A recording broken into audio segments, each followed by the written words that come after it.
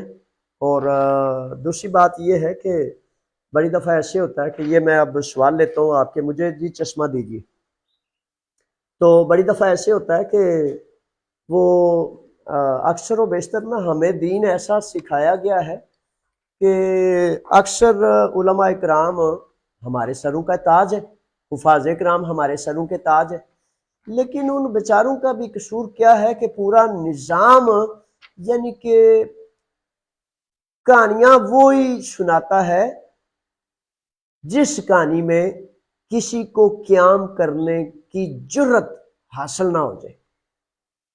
آپ for example کہاں لے جائیں یہ فکرہ کہ جس فکرے میں کہا گیا ہے کہ ظالم حکمران کے سامنے کلمہ حق بیان کرنا سب سے بڑا جہاد ہے، جہاد اکبر ہے۔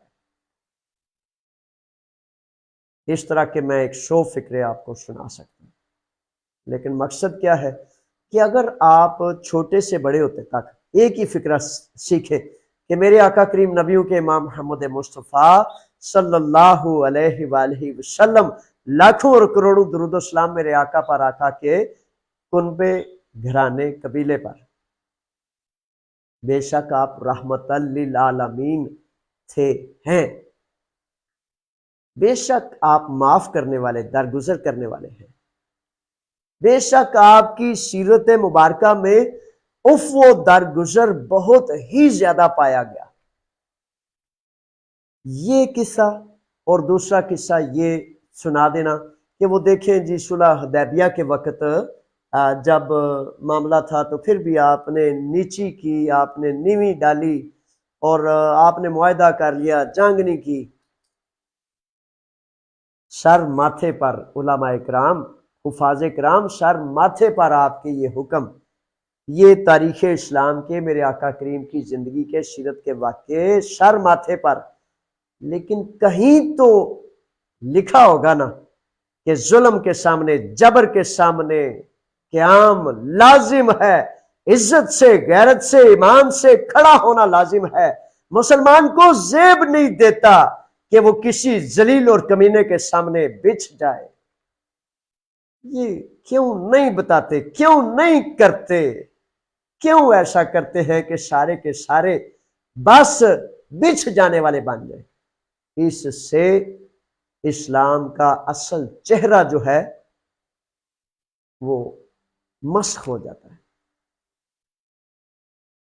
وہ کسی نے کہا کہ بزدل کو مسلمان نہیں ہونا چاہیے، ڈرنے والے کو، اگر ڈرنے والا بزدل مسلمان ہوگا تو وہ ہر جگہ اپنے ڈر، اپنے خوف، اپنی نفسیات کی وجہ سے ایسی کہانی سنائے گا۔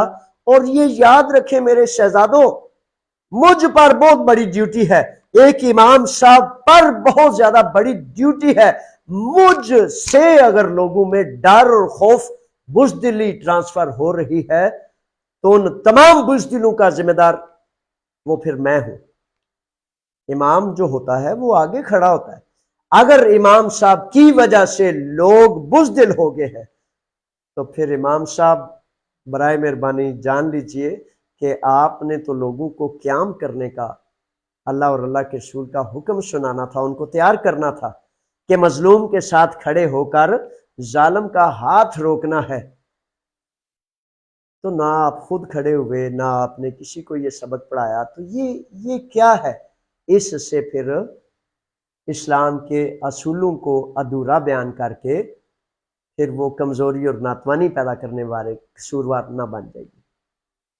اللہ تعالی ہم پر رحم کرے، اور گزارش یہی ہے کہ قیام کیا کریں۔